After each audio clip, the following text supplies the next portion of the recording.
Hello guys and welcome to my channel SVR की पढ़ाई। Hope करता हूँ गाइस आप मज़े में होंगे। ठीक है गाइस, आज शुरू करते हैं। आगे का शुरू करते हैं। आज हमको करना है पार्ट 2। आज हमने ये चैप्टर शुरू करा था, लेटर टू गॉड। आज हम इसको कंटिन्यू करेंगे। ठीक है गाइस, होप करता हूँ आपको समझ में आएगा। ठीक है, स्टार्ट करते हैं गाइस। अब सबसे पहले है ना, मैं यहाँ तक करवा चुका हूँ। अगर आपने मेरा प्रीवियस वीडियो नहीं देखा है तो आप जाके देख लेना, मैं उसकी लिंक डिस्क्रिप्शन में दे दूँगा।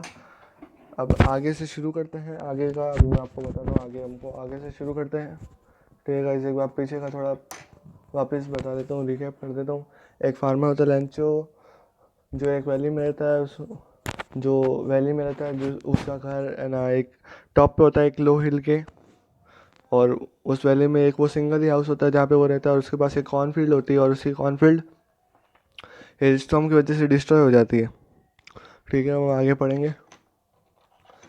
But in the hearts of all who lived in that solitary house in the middle of the valley, there was a single hope, help from God.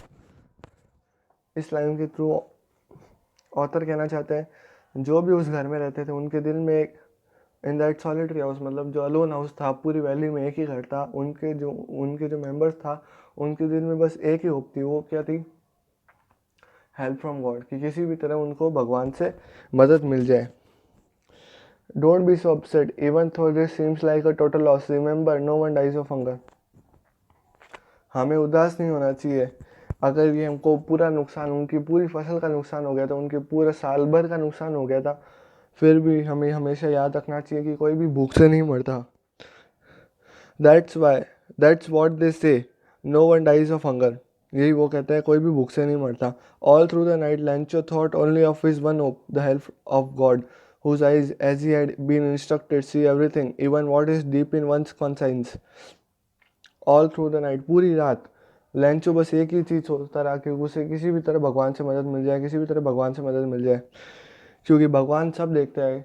किसी के अंतर, what is in one deeps consign, मतलब किसी के अंदर क्या, भगवान को सब पता है किसी के अंदर से क्या है वो, मतलब कैसा है, किसी के लिए भला चाहता है, किसी के लिए बुरा चाहता है, वो अंदर से कैसे है, भगवान को सब पता है।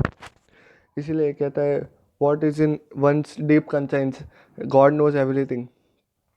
Lencho was an ox of a man, working like an animal in the fields, but still he knew how to write.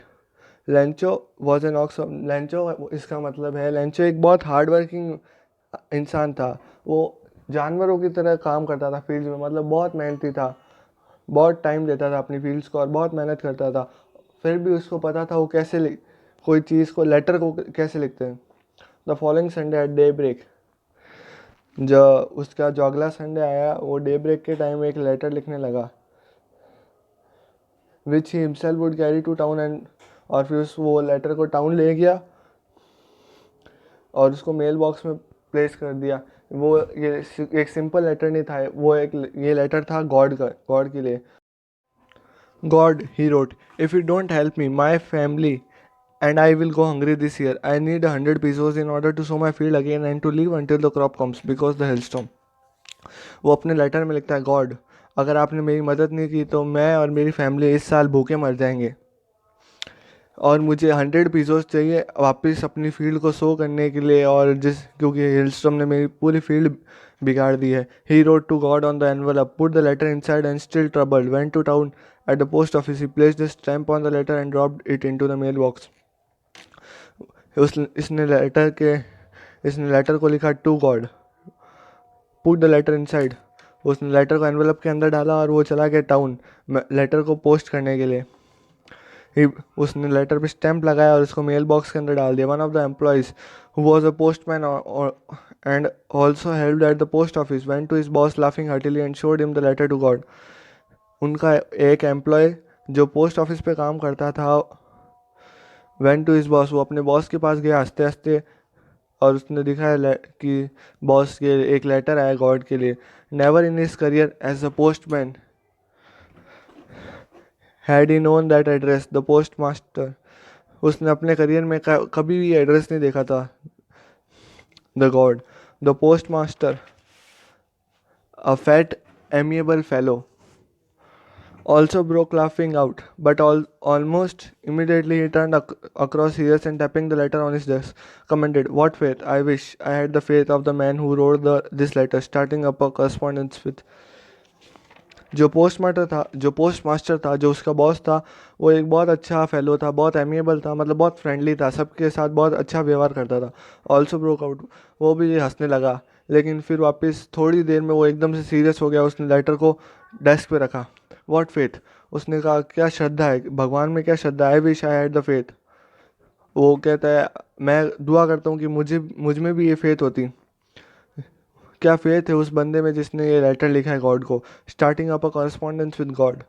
So in order not to shake the writer's faith in God, the post master came up with an idea, answer the letter. तो जो post master था उसने सोचा कि हमें इस बंदे की फेथ को तोड़ना नहीं चाहिए, इसकी श्रद्धा को, जो गॉड में इसकी श्रद्धा है उसको तोड़ना नहीं चाहिए, और हमें इसके लेटर को आंसर करना चाहिए। But when he opened it was evident that to answer it he needed something more than goodwill, ink and paper.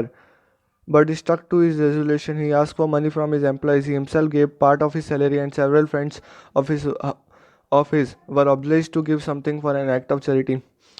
जब उसने लेटर को खोला, उसने पढ़ा सब कुछ, उसको पता चला कि उसको रुपए की ज़रूरत है, तो उसने अकेले, तो फिर उसने सोच लिया था इसको आंसर करेगा, तो इसलिए उसने सब जगह से रुपए इकट्ठा करना चालू कर दिया। उसने अपने एम्प्लॉयज़ से रुपए लिए, खुद अपनी सैलरी का पार्ट दे दिया, और जो भी उसके फ्रेंड जो चैरिटी देने के लिए इच्छा रखते थे उन सबसे पैसे लिए। It was impossible possible for him to gather together the 100 pieces, so he was able to send the farmer only little more than half. उसके लिए 100 पीसेस सेंड करना बहुत मुश्किल था, इसलिए उसने हाफ से थोड़ा ज़्यादा दे दिया था। He put the money in an envelope and an address in an envelope addressed to Lencho, and it with the letter containing only a single word as a signature God. उसने letter पे Lencho का नाम लिख दिया कि वो letter Lencho के लिए है, और उसके अंदर मनी डाल दिया, उसके अंदर पैसा डाल दिया। फिर आगे कंटिन्यू करते हैं। The following Sunday Lencho came a bit earlier than usual to ask if there was a letter for him. अगले संडे लेंचो थोड़ा जल्दी आ गया, जितना हमेशा हमेशा जिस टाइम आता था उससे जल्दी आ गया कि पूछने के लिए मेरे लिए लेटर आएगा। It was the postman himself who handed the letter to him while the postmaster, experiencing the contentment of a man who has performed a good deed, looked on from his office. Postman ने खुद उसको अपने हाथ से letter पकड़ाया, और जो postmaster था जिसने ये पैसे इकट्ठे करे हैं, वो पीछे से सब देख रहा था कि ये कौन है ये पर्सन, उसको देखना चाहता था। Lencho showed not the slightest surprise on seeing the money. Lencho बिल्कुल भी सरप्राइज नहीं था मनी देखकर। उसको बहुत कॉन्फिडेंस था कि भगवान उसकी ज़रूर सुनेंगे, सच। But he became angry when he counted the money, पर जैसे उसने पैसे गिने वो एंग्री हो गया। God could not have made a mistake nor could he have denied Lencho what he, क्योंकि वो गुस्सा हो गया कि गॉड कभी ऐसी गलती नहीं कर सकते, ना ही वो कभी लैंचो को मना कर सकते रुपए के लिए। Immediately Lencho went up to window to ask for paper and ink. फिर लैंचो विंडो पे गया, जो पोस्ट ऑफिस में विंडो होती है वहाँ गया, और उसने ना पेन और इंक के लिए मांगा, पेपर और इंक के लिए मांगा। On the public writing table he started to write with much wrinkling of his brow, he started to write caused by the effort he had to make to express his ideas. वो public writing table पे गया और लिखने लग गया। When he finished, he went to the window to buy a stamp which he licked and then affixed to the envelope with a blow of his fist.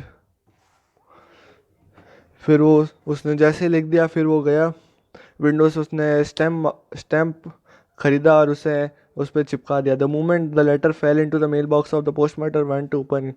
जैसे उसने mail box में वो लेटर डाला, पोस्टमास्टर चला गया उसको देखने के लिए। It said, God of the money that I asked for only 70 pieces reached me. उसने कहा, गॉड, जो मैंने आपसे जितने भी रुपए मांगे थे उसमें से मेरे पास 70 पीसेस ही पहुँचे। Send me the rest since I need it very much. मुझे बाकी के पैसे भेज दो क्योंकि मुझे पैसों की बहुत सख्त ज़रूरत है। But don't send it to me through the mail because the post office employees are a bunch of crooks. But फिर उसने लेकिन लिखा कि मुझे ये पैसे मेल के थ्रू मत देना, क्योंकि जो पोस्ट ऑफिस के एम्प्लॉयज़ है, जो वहाँ के काम करने वाले हैं, वो बंच ऑफ क्रूक्स क्योंकि उसे लगता था कि जो पोस्ट ऑफिस में काम करने वाले लोग हैं वो चोर हैं, उन्होंने उसके बाकी 30 पेसोस निकाल लिए थे, जबकि ये गलत है। इसका कॉन्ट्रडिक्ट है फैक्ट कि जो पोस्ट ऑफिस के एम्प्लॉयज़ ही थे उन्होंने ही वो पैसे इकट्ठे करे थे। लेंचो को गॉड में तो बहुत फेथ था, लेकिन आपस में एक दूसरे पर्सन्स में फेथ नहीं था। कि उसने माना कि उसको गॉड में फेथ था, उसको 100 पेसोस चाहिए थे, लेकिन उन पोस्ट ऑफिस एम्प्लॉय ने अच्छा दिखा तो उसकी फेथ को मानते हुए उसको 70 पेसोस दिए, जबकि उसको गॉड में तो फेथ है लेकिन दूसरे एम्प्लॉयज़ में फेथ नहीं है, इस वजह से। और ये स्टोरी यहीं पे ख़त्म होती है। होप करता हूँ गाइस आपको समझ में आ गई होगी, और प्लीज़ समझ में आ गई हो तो इस वीडियो को लाइक कर देना, अपने दोस्तों के साथ शेयर करना, और प्लीज़ चैनल को सब्सक्राइब कर देना। Thank you. जय हिंद।